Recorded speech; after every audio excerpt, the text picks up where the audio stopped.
Penso então que já estamos prontos. Nós vamos serenar, silenciar e escutar. Obrigado. Muito obrigado. Então, recomeçando, mas agora mudando um bocadinho o registro, mantendo em parte no que estávamos anteriormente, mas conforme o título que me deram para esta partilha da tarde, as diversas formas de oração cristã, pessoal e comunitária, como lugares de encontro com Deus. Eu começo com uma provocação, e podem encontrar esta provocação num livro que está traduzido em português, da Conferência Episcopal Italiana, Carta aos que procuram Deus. E no número 45 tem esta provocação. Por que rezar? E os bispos respondem. A resposta é simples. Para viver. Para viver. Por que rezar? A resposta é simples. Para viver. Sim, para viver verdadeiramente é necessário rezar. Porque viver é amar. Uma vida sem amor não é vida. É solidão vazia, é prisão e tristeza. Só quem ama vive verdadeiramente. E ama só quem se sente amado, alcançado e transformado pelo amor. Podíamos ficar por aqui e desenvolver. Entretanto, então, nestes 30 minutos, procurarei dar alguma luz ou partilha sobre este tema das diversas formas de oração cristã. É sempre possível rezar, sendo uma necessidade vital, porque a oração e a vida cristã são inseparáveis. Permanecer no amor é um exercício da própria oração. A oração não é um acrescento, não é uma coisa que nós metemos nas horas em que estabelecemos. Deve ser a atitude constante. Santo Antão, que vamos celebrar em breve, no dia 17, amanhã, dizia que, ou recomendava aos seus discípulos, respirai sempre a Cristo. Isto é, rezai constantemente, mesmo com o exercício da respiração. E conhecemos que os padres da Igreja, os padres apostólicos, rezavam com a respiração. E até deram um nome a isto, o exicasmo, este constante encontro com Jesus Cristo, e sempre naquela expressão: Senhor Jesus Cristo, Filho de Deus vivo, tem piedade de mim, que eu sou pecador, ou que sou pecador, depois conforme as traduções, mas sempre esse exercício de inspiração e a inspiração. A liturgia é a verdadeira escola de oração. É a escola permanente de formação da vida à volta de Cristo ressuscitado. E também diz um outro documento da Conferência Episcopal Italiana: comunicar o Evangelho num mundo que muda.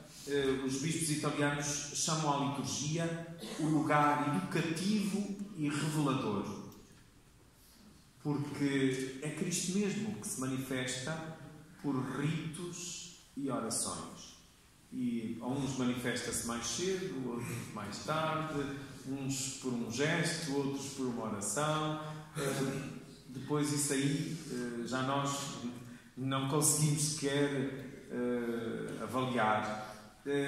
Onde a fé toma forma e é transmitida. A liturgia é a grande escola da fé. A liturgia evangeliza. Nós temos experiências entre nós, em Portugal e nas paróquias, que separaram a catequese da liturgia. E se a catequese não faz a experiência da comunidade na liturgia, que é a expressão mais visível da comunidade, fica um conhecimento teórico. E depois tão depressa vem como vai. Nós hoje encontramos muitas pessoas, e até estamos mesmo a nível nacional a pensar como ajudar essas pessoas a ressituarem-se, porque têm vergonha de participar nas celebrações litúrgicas porque já se esqueceram das respostas, têm vergonha de estar e não saber responder, e muito menos saber os gestos, saber quando se senta, quando se levanta, olham para o lado e depois se enganam-se todos, e às vezes é difícil, sobretudo naquelas celebrações um pouco de circunstância, das formalidades públicas, e às vezes até nós banalizamos porque temos que meter na programação também a missa. Às vezes é uma banalização, como os orientais dizem, as coisas santas aos santos. Por outras palavras, a liturgia é a versão orante da fé, a teologia celebrada e a Bíblia rezada. São por isso mesmo tão eloquentes ainda hoje as palavras de São Paulo VI no discurso da clausura da segunda sessão do Concílio Vaticano II, que promulgou a Sacrosanto Concílio. E diz o Papa: Deus em primeiro lugar, a oração a nossa primeira obrigação. A liturgia, fonte primeira da vida divina que nos é comunicada. Primeira escola da nossa vida espiritual. Primeiro dom que podemos oferecer ao povo cristão, que junto a nós crê e ora. E primeiro convite dirigido ao mundo para que solte a sua língua muda em oração feliz e autêntica e sinta a inefável força regeneradora ao cantar conosco os divinos louvores e as esperanças humanas por Cristo Nosso Senhor e no Espírito Santo. Depois tinha preparado, mas para não amassar também, fica escrito depois para alguém se estiver interessado, o que é que a liturgia diz de si mesma sobre a oração? Como é que a liturgia se autodefine? Porque ela é também uma ciência, se chama a ciência litúrgica, porque tem capacidade de se autodefinir. E o método é esse, por ritos e orações. Não é apenas uma secção da teologia, como se fosse segunda ou terceira. Mas o próprio concílio, tanto na Sacrosanto Concílio como tanto o Totesios, na formação dos seminários e nas faculdades de teologia, põe nas principais disciplinas. E nem sempre sabemos que é assim. Há hoje uma enorme necessidade de formação litúrgica do povo santo de Deus.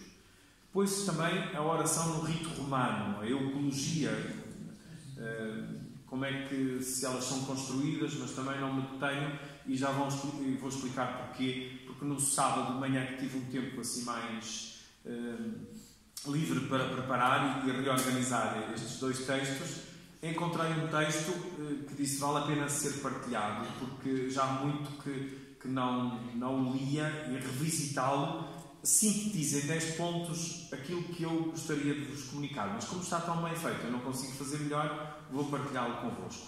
Depois de já ter tido escrito este texto, depois num outro ponto eu punha a oração universal, comum dos fiéis, que nós celebramos na Eucaristia, e que alguns põem só ao domingo, pensando que só ao domingo é que se pode fazer a oração dos fiéis, porque não na missa ferial, aquela que nós celebramos habitualmente. Temos que lhe dar a nobre simplicidade e a solenidade que lhe compete, assim como a homilia é parte integrante da celebração, não é um opcional. Nós às vezes fazemos ali, isto pode-se fazer, não pode fazer, não é obrigatório, não fazemos, como se andássemos aqui a cumprir só os preceitos, mas devemos viver essa expressão máxima do louvor, e durante a semana dá para fazer em meia hora. Eu próprio também o faço, e tantos de nós certamente o fazemos.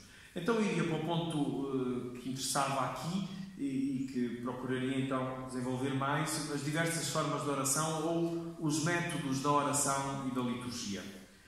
Os métodos de oração, como sabemos, são múltiplos: oração pessoal, oração comunitária, a Lectio Divina, a meditação, a oração com os ícones, os métodos orientais, que hoje também estão tão em voga e onde menos se espera. Nós vemos isso, e até dentro de algumas comunidades de institutos de vida consagrada,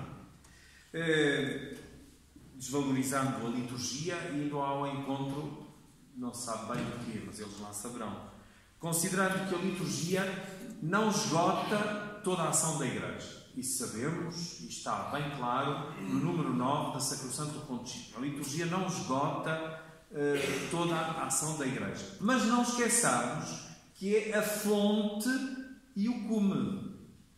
A fonte e o cume. Depois caímos em ridículos, como ainda há bem pouco tempo certamente também viram, como eu vi numa transmissão televisiva, de trocarem a segunda leitura com um texto da Laudato Si e depois até se atreveram a terminar com a palavra da Igreja. Com toda a solenidade, com toda... Outros que pensam ou trocam o salmo por um poema, as leituras, é a palavra de Deus, por os textos dos fundadores ou das fundadoras. Há lugar para tudo, mas não ali, porque não me toca a mim, eu não sou dono, eu sou servidor. É a diaconia da liturgia, não é apenas para os diáconos, é para os bispos, para os presbíteros, para todos os ministérios. Não me pertence, aquilo é um depósito comum, é um bem comum que eu não posso tirar ou acrescentar, e onde posso, não faço. É que é interessante, aqueles que às vezes querem ter originalidade na liturgia, e sabemos que aí há a norma e a liberdade, onde é permitido não fazem nada, e onde não é permitido é que se atrevem, parece que é mais apetecido. E alguns acham que Nossa Senhora, por exemplo, não está bem tratada na liturgia, acrescentam, já eu vi mesmo como bispo, na saudação inicial, não se contentam só com a Trindade, mas arranjam maneira de incluir lá Nossa Senhora, e depois mesmo na oração eucarística, nas intercessões, parece que estão a dar recados ao Pai, não é? Porque a oração eucarística é toda construída ao Pai, pelo Filho e no Espírito Santo, como de resto na liturgia, mas ali de uma especial maneira que é visível. E então, mesmo nas intercessões, dão recados, por exemplo, quando se reza pelo Papa, que está em viagem, não sei onde, a quem é que estão a dar essa informação? É a Deus? Estão a ter consciência do que estamos a fazer, nesse ato sacerdotal de intercessão, de fazer elevar a liturgia, este serviço ao povo, com o povo, para o povo, mas nós somos povo, não estamos a fazer para os outros. E se fizermos para os outros, caímos no funcionalismo, para não dizer outras coisas. Podemos também cair sendo mercenários ou outras coisas tais, manipulando o que de mais sagrado nós temos. Mas isto é uma parte, dizia, a oração litúrgica chama-se cristã, e ela que é a fonte, o fundamento de toda a oração. Não porque, ou não em primeiro lugar, porque modelada na oração de Cristo, ou porque por ele ensinada, mas muito mais profundamente porque ele se torna o primeiro e o princípio primeiro, tanto que se pode dizer, não somos nós que rezamos, é Cristo que reza em nós. Como diz São Paulo, já não sou eu que vivo, é Cristo que vive em mim. Para chegar a isto, e quando aqueles nossos irmãos e irmãs antes e agora dizem que só Deus basta, que já estão de tal maneira imbuídos nisso e seguem o repto de São Paulo, orai santemente, e a Igreja, na sua orgânica, tem isto bem cadenciado todos os dias, mas depois cada um, pessoalmente e nas nossas comunidades, como é que nós sentimos isto? E não é por acaso que também os que são párocos, os que são os bispos, temos que celebrar pelo povo a Eucaristia do domingo, para que nada te fique de fora, pode haver este perigo, e por isso é que eu dizia que é perigoso só a categoria antropológica ou existencial do encontro, porque pode ser só funilada na nossa parte humana, esquecendo a iniciativa divina. A Lectio Divina, por exemplo, não é ação especializada dos monges, mas é de toda a Igreja, e condição necessária para que a palavra frutifique em nós. Não nos iludamos. Quem vive só da palavra de Deus proclamada liturgicamente é como o terreno da parábola, que recebe a semente, mas não a deixa frutificar. Sobre este terreno árido, os pássaros comerão a semente, os espinhos sufocá-la-ão e o forte calor do sol queimará os frágeis rebeldes. O esquema da Lectio Divina, que hoje também está muito em uso, felizmente, entre nós, segue um guião essencial, a lexio do texto, que provoca uma tomada de consciência autêntica do seu conteúdo real, o que é que me diz o texto bíblico, a meditação, o que é que nos diz o texto bíblico, a oração, o que é que supõe a pergunta que dizemos ao Senhor em resposta à sua palavra, a contemplação durante a qual nos assumimos como dom de Deus, qual conversão da mente, do coração e da vida, o que nos pede o Senhor. A oração pública e comunitária é a função principal da Igreja. E diz o número 2 da Instrução Geral da Liturgia das Horas, é um documento que aqueles que puderem, se não o conhecem, passá-lo a conhecer, os que já conhecem, revisitá-lo, porque é considerado um dos documentos mais preciosos da reforma litúrgica. E é conhecido por tão poucas pessoas.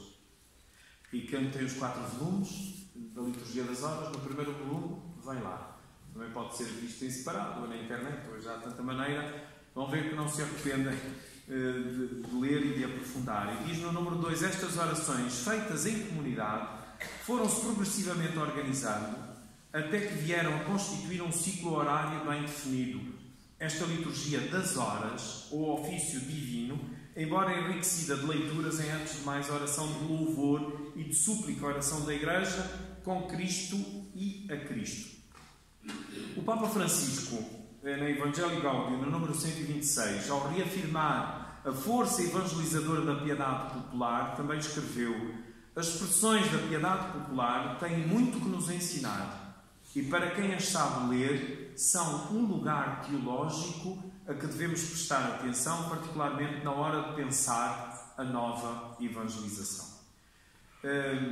Mas gostaria agora de convosco ler e partilhar, se ainda houver tempo, este texto que foi escrito por um liturgista, Baltasar Fischer, e que foi recolhido por Aldaz Abel, mas eu fui encontrá-lo num texto de um carmelita, Jesus Castellano, que já vive também a Páscoa Eterna.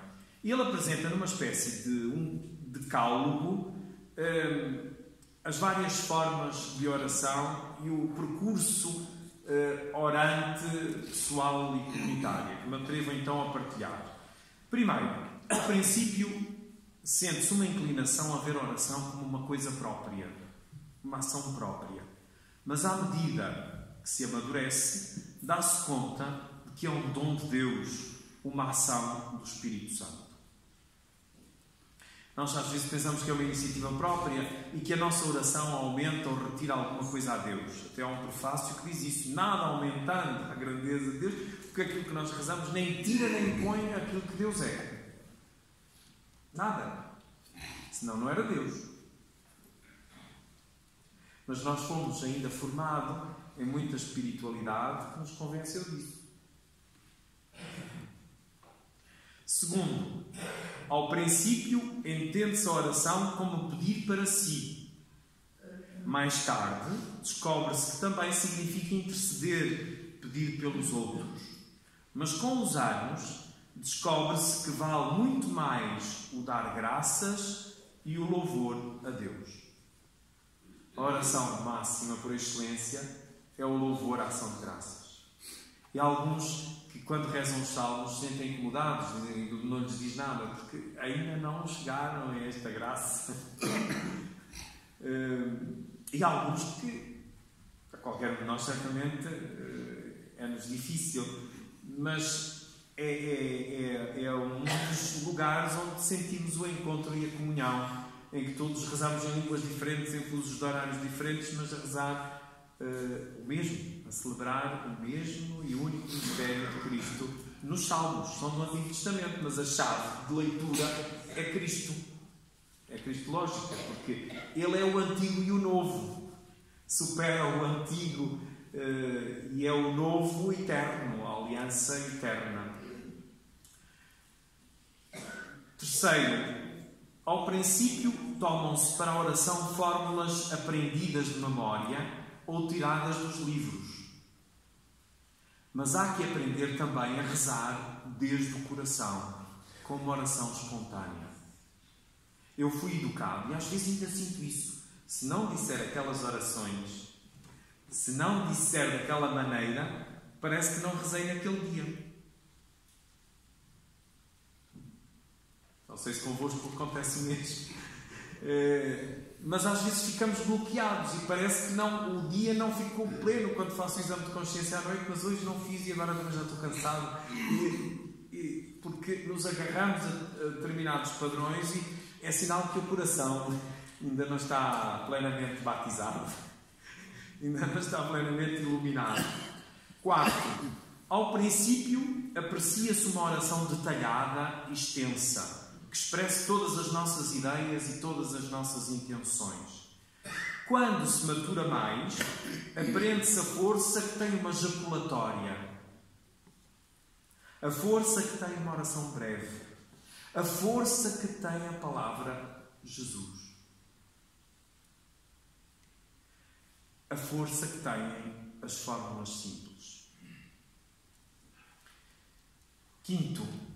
Ao princípio, busca-se muito a mudança e a variedade na oração. Então, vemos muito isto nos grupos de jovens, em alguns institutos de vida consagrada, em alguns movimentos. Parece que na variedade tem que se encontrar sempre uma expressão nova, como se estivéssemos a celebrar sempre coisas novas, a encontrar. E depois nota-se. E depois, às vezes, nós, mesmo nos sinais e nos ritos que temos na liturgia e na igreja, descaracterizamos-nos, como também de manhã se falava, perdemos a nossa identidade, vamos à procura de outros símbolos que não dizem nada, só dizem a 2 ou 3, e impomos isso a toda a comunidade. E não é o pior. E deixamos, por exemplo, o incenso, as velas, e depois outros se apropriam deles. Vamos a qualquer casa, incenso. Vamos a qualquer casa, velas por todo lado. Nós deixamos de os usar, depois é tudo plástico, é tudo sem sentido, tudo artificial. Onde é que está a autenticidade na oração? Mesmo aquilo que pomos como vela junto do Santíssimo, que muitos dizem que é para iluminar o Santíssimo, e eu pergunto, mas podemos iluminar o Sol? Tem a mesma força que o pão e o vinho e a Eucaristia, o azeite ou a cera líquida. Mas onde não é possível hoje, também não vamos ser fundamentalistas e questões de segurança e outras coisas, mas há sítios que é pela preguiça, que não está. Então é moda, e eu tinha um professor que já morreu também, que disse que em casa com as modas fica viúvo em pouco tempo. E se andamos de modas e não há o substrato, porquê é que se faz? Até é preciso saber porquê é que se faz. E põe-se lá um pirilampo destes chineses, porque agora já tudo chineses, as velas, ainda não sei o quê, e pronto, e descarrega-se.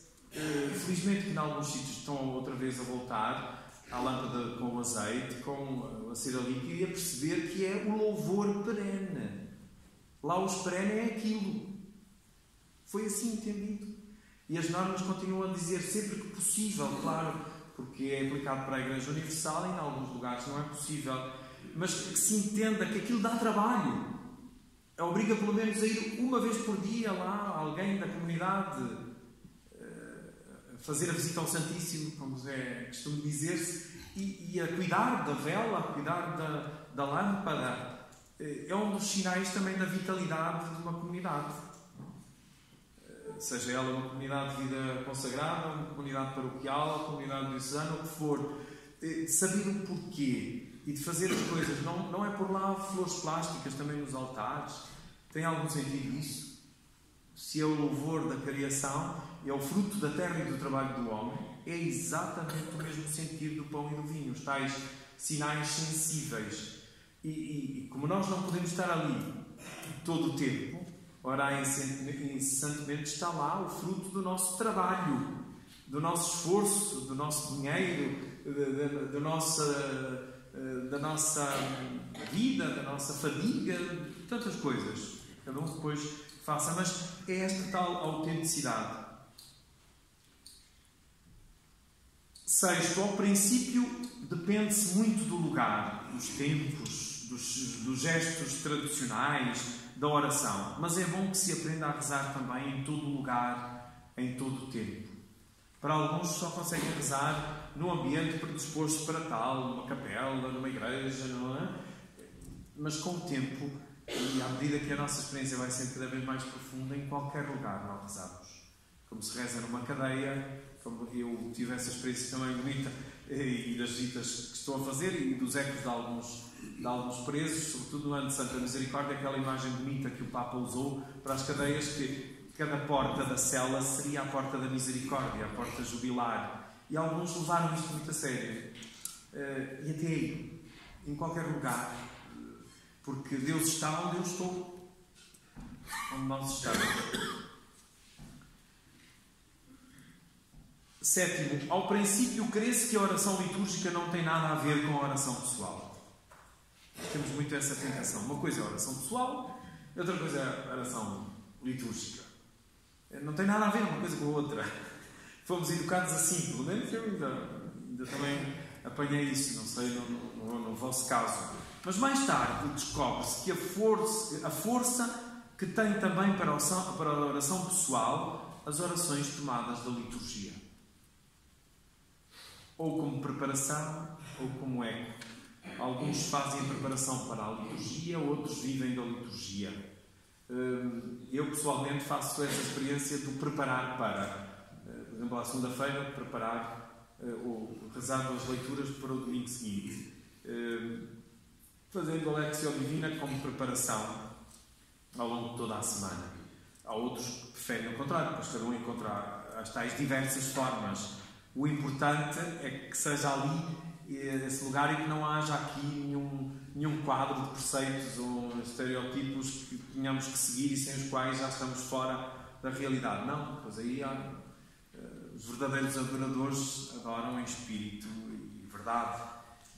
Mas acontece a adoração, que é fruto desse encontro. Aliás, a adoração significa esse encontro mais íntimo, esse beijo íntimo, como a própria etimologia da palavra significa. É a atitude mais íntima que existe. Eu ouço muitos casais das equipas de Nossa Senhora, de outros movimentos da pastoral familiar, dizerem que o ato mais íntimo que têm é da oração em comum. Experimentem, e aqueles que o fazem, muito mais íntimo do que a sua vida conjugal. Isto diz da força da presença de Deus. E para mim foi também uma redescoberta saber que o que mais difícil um casal, sobretudo os novos casais, têm a fazer em comum, eles os dois, marido e mulher, é rezarem em comum. Não é irem à missa juntos, não, é rezarem os dois. Ao levantar ou ao deitar, ou em qualquer momento que encontrem. E essa experiência de encontro íntimo, profundo. É o ato mais profundo, aquele diário que as cartas de Etienne Assun, lá no campo de concentração, também traduz isso, e ela própria diz que foi o ato de maior intimidade da sua vida. Oitavo, os salmos consideram-se ao princípio como uma oração para os momentos litúrgicos. E um bom dia descobre-se que o saltério é uma reserva admirável para rezar pessoalmente, se rezam com Cristo e por Cristo.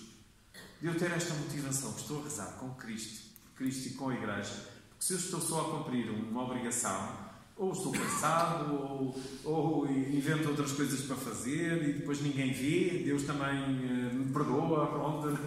Não, mas se isso para mim é vital, então tem de acontecer, seja que momento for. Depois há o critério da verdade das horas, porque alguns fazem tudo logo de manhã para o dia inteiro ou à noite. Não, isso também não vale, porque aqui está. Se eu já não rezo naquela hora, não tenho que ficar com esse peso na consciência, rezo a hora que corresponde àquele momento, e se tiver tempo e devoção para mais, posso fazê-lo, mas não tenho que ficar com esse peso sobre mim. Nono, ao princípio, crê-se que rezar e ler a Bíblia são duas coisas diferentes. Para muitos também. Uma coisa é rezar, outra coisa é ler a Bíblia. E rezar são as tais fórmulas, as tais coisas que foram educadas. Mais tarde, descobre-se que ler a Bíblia rezando é algo fácil e fantástico. Porque é a oração por excelência. Décimo e último, ao princípio parece que rezar não se pode prescindir das palavras, mas a alguns é-lhes concedido também rezar sem palavras. Numa oração silenciosa que pode ser muito profunda e madura. Encontrei outro dia uma religiosa contemplativa que me diz que às vezes, e ficava um bocado incomodada com isso, e disse, não, continua, faz muito bem, que não conseguia rezar o Pai Nosso até ao fim, ficava ali momentos e momentos, e às vezes quase uma hora, depende nas ocasiões de retiro, ou contemplarem palavra por palavra, ou ficava só na palavra Pai Nosso. É isso. Depois é concedido a cada um aquilo que o Espírito entende, onde, quando e como quer. E então, terminando e dando lugar a algum diálogo, passado à frente, aquilo que tinha também preparado, concluo dizendo: hoje sente-se a necessidade de um cristianismo que se destaque principalmente pela arte da oração. Disse-o São João Paulo II na Nova Millennium in Unte, no número 32. Um cristianismo que se destaque principalmente pela arte da oração. A oração é vital para nós, para viver, para sermos igreja, para testemunharmos a alegria que nos habita, que é paz do coração e que vem da oração. A oração litúrgica, que é a voz da esposa ao esposo, é antes de mais um instrumento da salvação, dizia Romano Guardini no seu livro O Espírito da Liturgia, que também está já traduzido em português. Na liturgia o mais importante é louvar a Deus. E a vida cristã é a união do homem com Deus. Se nós rezarmos com Cristo e a Cristo e por Ele, então a oração há de dar sentido e sabor à nossa vida, ao nosso cotidiano. E com a mesma provocação com que começámos, para mim foi bastante marcante isto, e sobretudo no diálogo com muitas pessoas, que tem suscitado este pequeno número dessa carta aos que procuram Deus, e sobretudo pessoas que andam à procura e andam à busca, e afinal andam à busca daquilo que já têm dentro de si, só que pensam que seria de outra maneira, seria de outra forma. Então, porquê rezar? Para viver. Muito obrigado.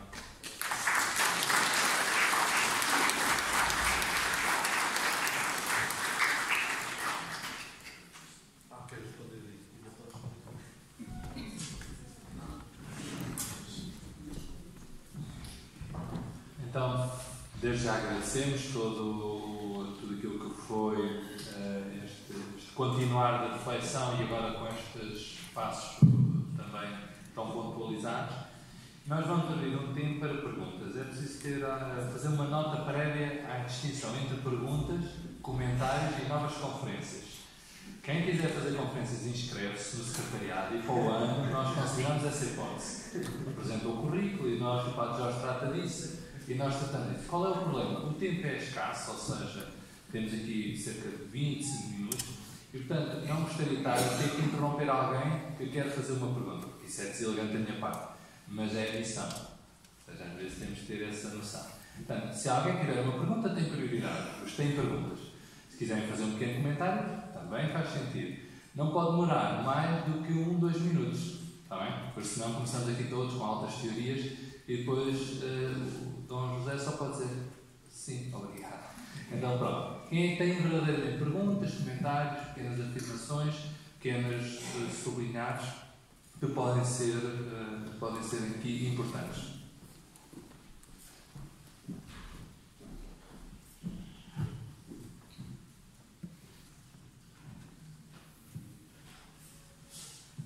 Bem, vou me encolher, não é?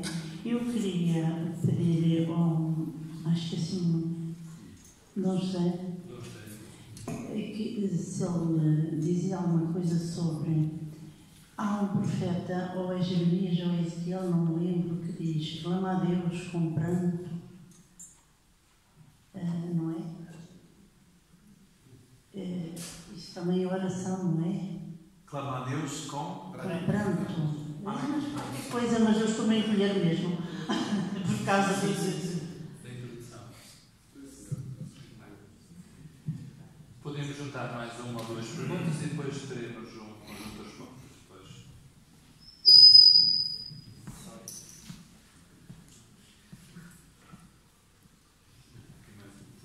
Eu tenho uma. Se a liturgia pode ser evangelizadora.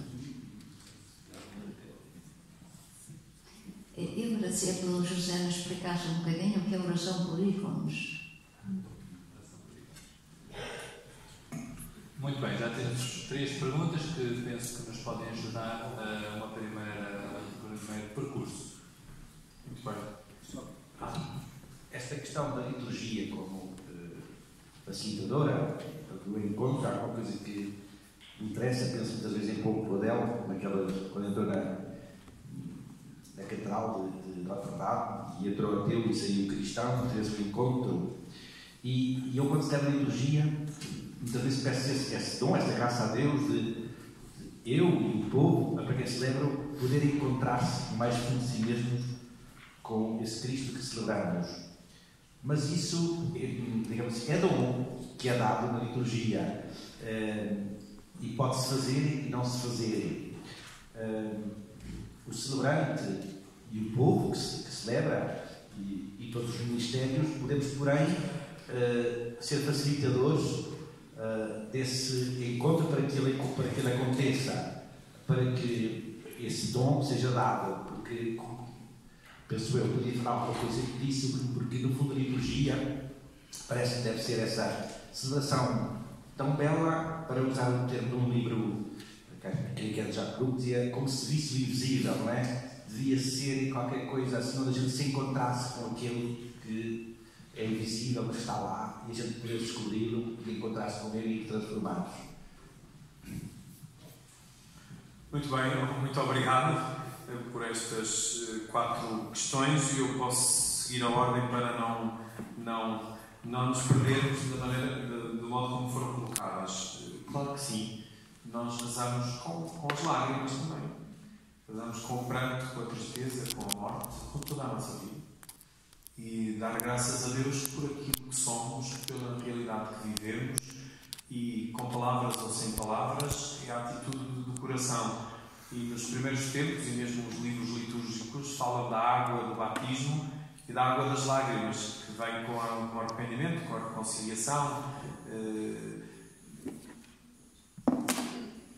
do coração, com a inteireza da nossa vida, porque nós somos feitos e a nossa vida é feita de alegria, de tristeza, de doença, de saúde, e todas as realidades são lugares de encontro. Às vezes parecem-nos desencontro. Muitas situações, nestes dias, não me recordo o autor, é um jesuíta australiano, deram um livro que comecei a ler antes de vir para cá, que tem como título, certamente já conhecem, está traduzido em português, é Onde Diabo Deus Está. E conta a história da sua irmã, que era enfermeira, depois foi de voluntária para as irmãs na caridade para Calcutá, e depois voltou para a Austrália e a ajudar uma outra família, teve um acidente e ficou quadriplégica. E então, com a ajuda do irmão jesuíta, depois escreveu o livro, porque ela intelectualmente ficou bem, mas a contar esta tal pergunta, onde Deus está, mas Deus está aí, está no coração, como um padre me contava também de uma mãe que perdeu o seu filho e veio junto dela e disse: mas onde é que Deus estava quando meu filho foi atropelado? Deus continua a estar no seu coração. E depois o resto é companhia, fazer a companhia e estar na presença.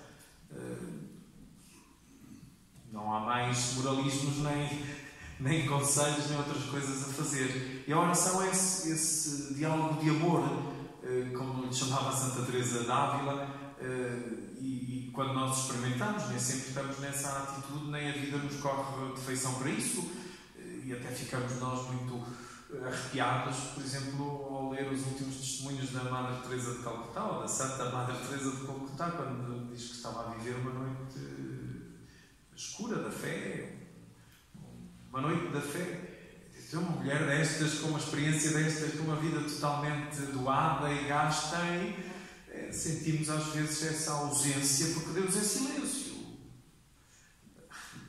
E então é com a vida toda que rezamos, e se temos essa coragem, porque é preciso coragem, paciência e dom também, é uma graça de nós podermos rezar no momento da tempestade, no momento da dor, no momento do sofrimento, no momento do pranto, do luto, da morte, das lágrimas.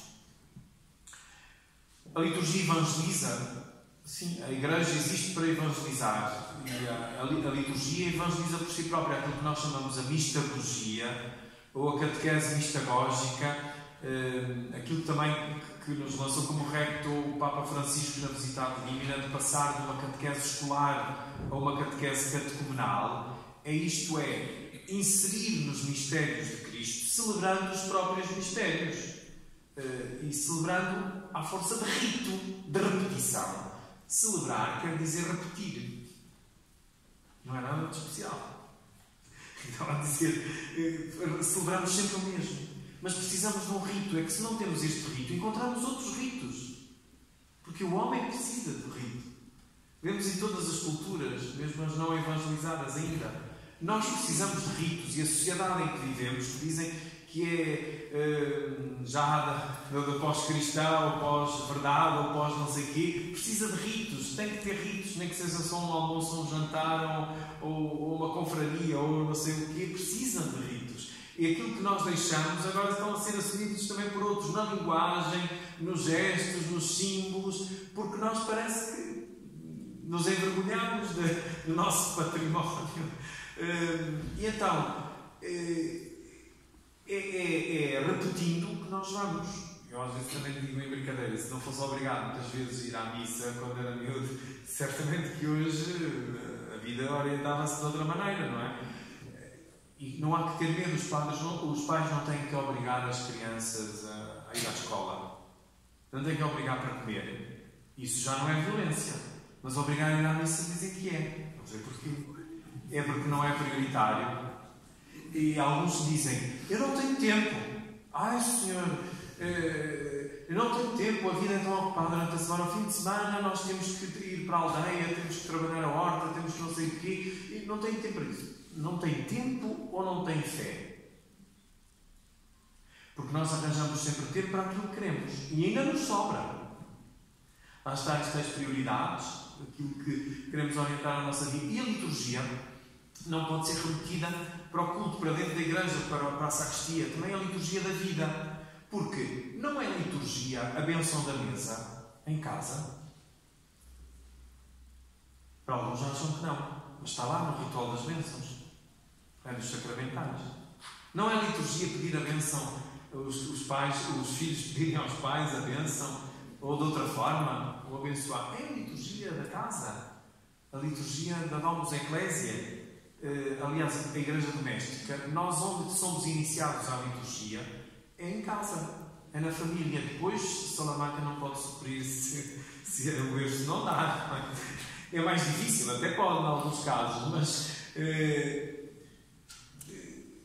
a liturgia existe também para evangelizar. É missão. Aliás, o mandato, fazer isto em memória de mim, ide e fazei discípulos, batizai-os em nome do Pai, do Filho e do Espírito Santo, e dou-vos um mandamento novo, amai-vos uns aos outros, como eu vos amei. Está tudo interligado. E é tudo no âmbito da liturgia. Jesus começa a sua missão na liturgia.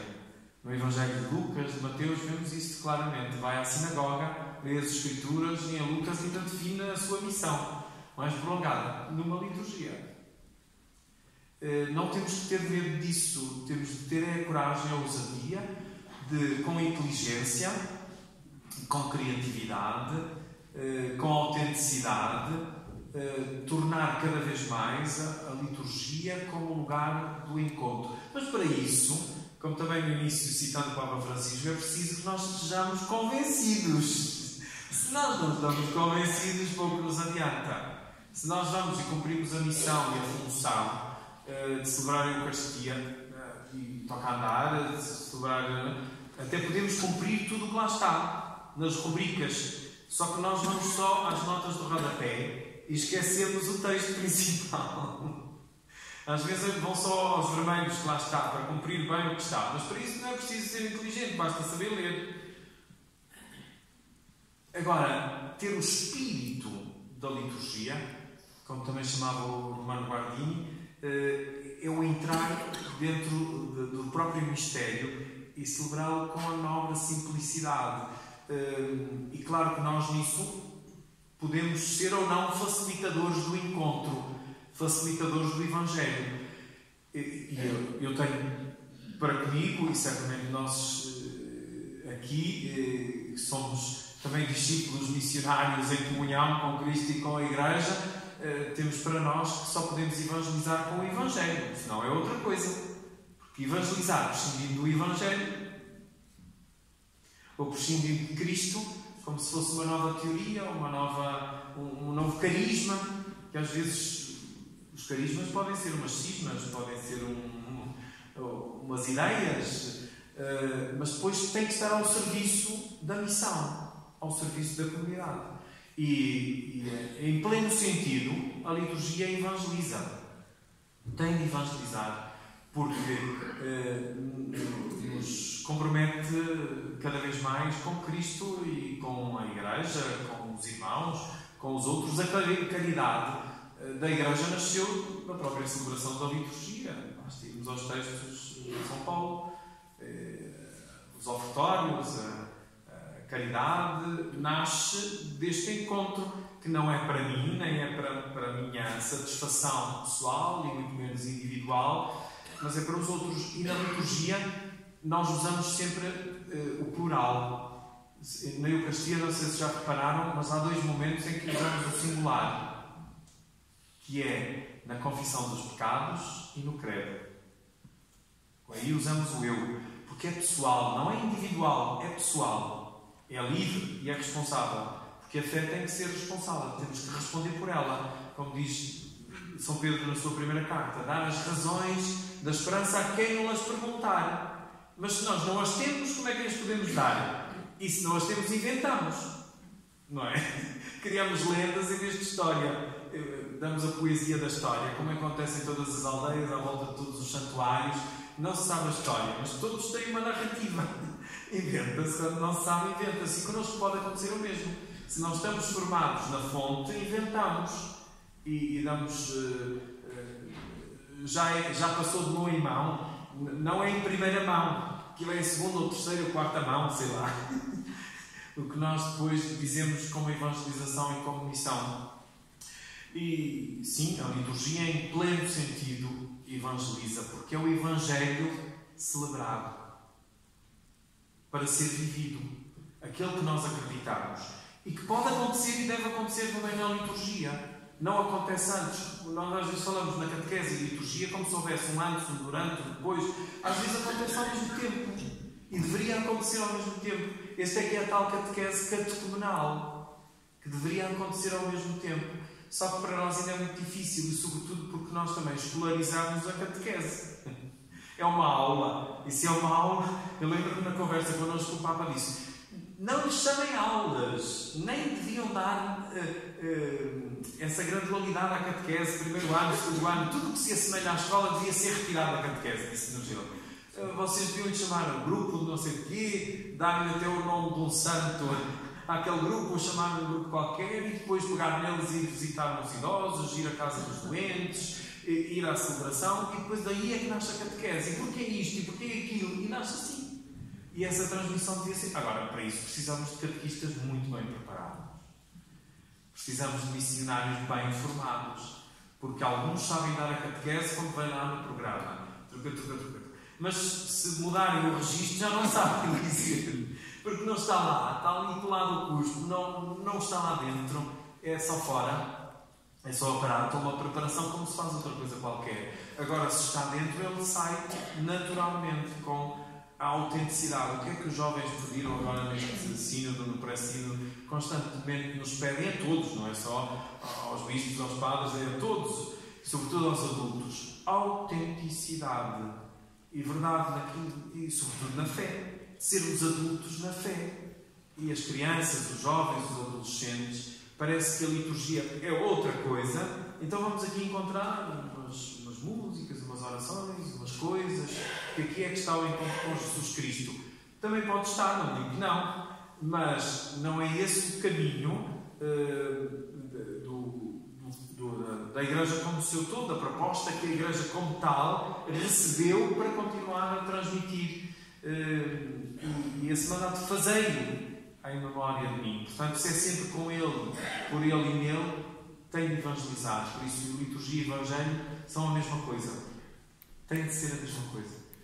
Porque senão a liturgia não é.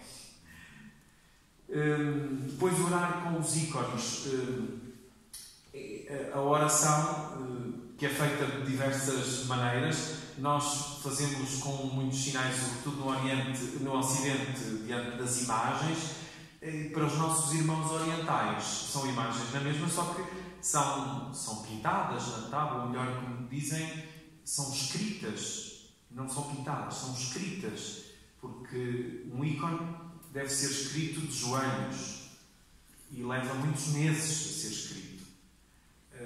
Não é uma colagem, é um processo que eu agora tecnicamente não tenho presente, mas já me explicaram, até porque há uma jovem lá na minha diocese que se dedica a isso e já tem trabalhos também por aí, a Tânia Pires, e fez experiência na Terra Santa, em vários lugares, e a perspectiva maior, ou a dimensão maior da oração diante dos ícones, não é nós rezarmos aos ícones, porque os ícones são sobretudo o rosto de Cristo.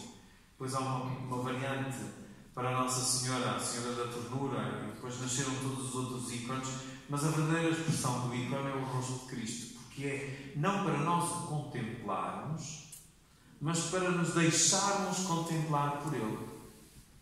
Os ícones estão feitos de tal forma, os autênticos, foram escritos assim para eles nos contemplarem.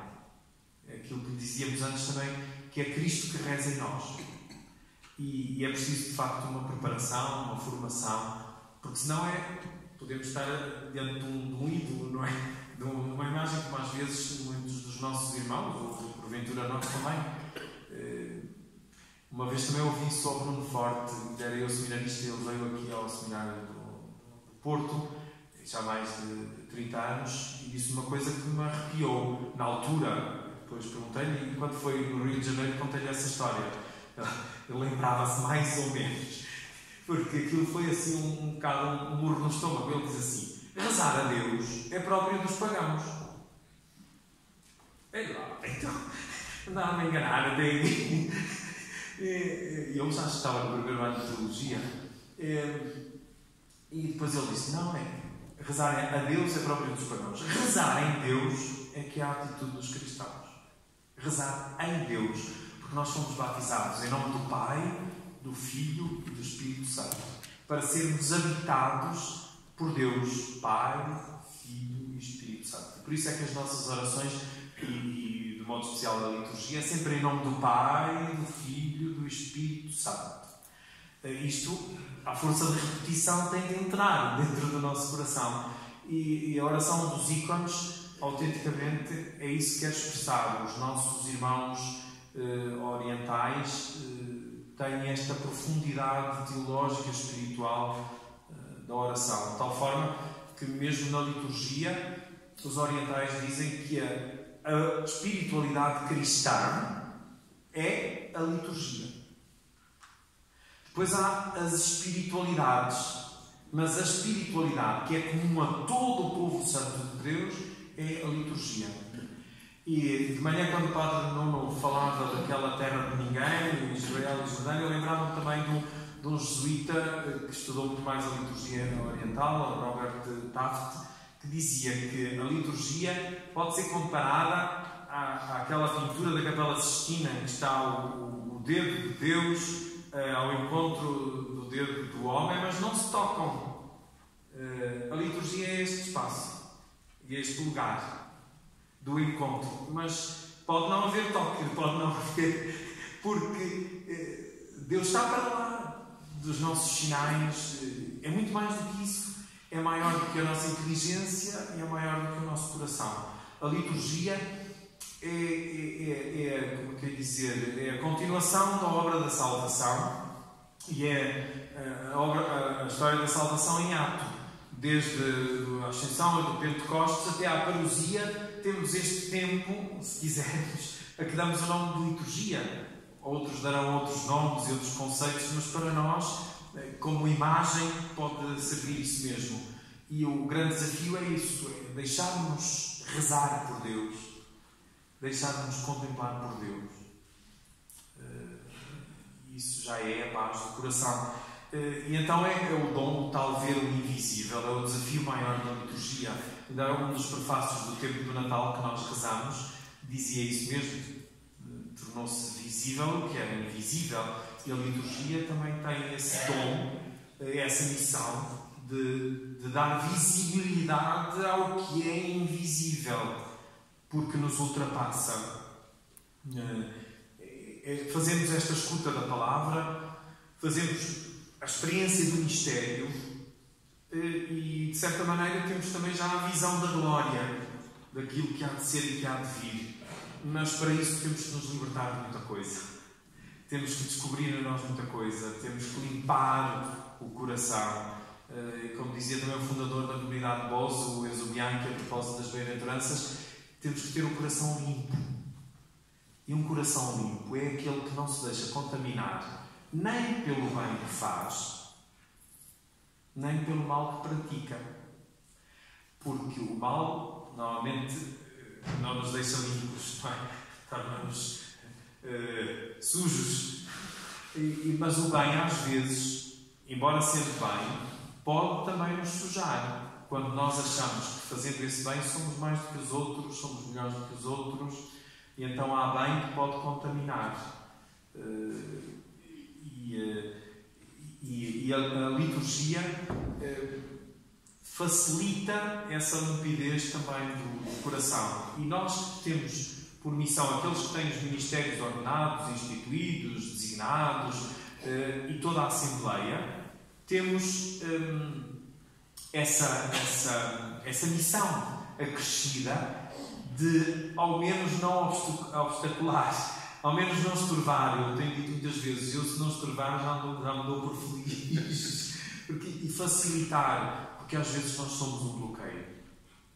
Eu tenho ouvido isso de tantas pessoas, e cada um de nós já sentiu, em alguns lugares por onde vai, parece que ficamos ali um muro, uma barreira, e aquela pessoa parece que é dono da celebração, dono da palavra, dono da igreja, dono da liturgia. Não, nós somos servos. Mas servos amigos, como dizemos na oração eucarística segundo, o nosso maior dom, a maior glória é podermos servir nos santos mistérios e tocar o intocável, dizer o invisível, ver o invisível. Não há nada melhor do que terminar cheio de perguntas. Eu próprio tinha aqui uma pergunta, vou usufruir do espaço depois pessoal para poder fazer essa pergunta. Tinha muito a ver com esta dimensão do sacramento do encontro, que era uma discussão que me interessante no contexto da liturgia. Terminamos aqui o nosso encontro. Se alguém tiver alguma pergunta, depois pode fazer. Imagino pessoalmente ainda neste bocadinho de tempo, daqui até ao próximo momento, será daqui a 5 minutos. Na Igreja do Seminário haverá adoração integrada com vésperas, se não falha aqui a informação. E amanhã, aqueles que porventura não estiverem neste momento, ou que estejam desde já, amanhã às 10 encontramos aqui de novo. Então, até daqui a 5 minutos. Obrigado pela sua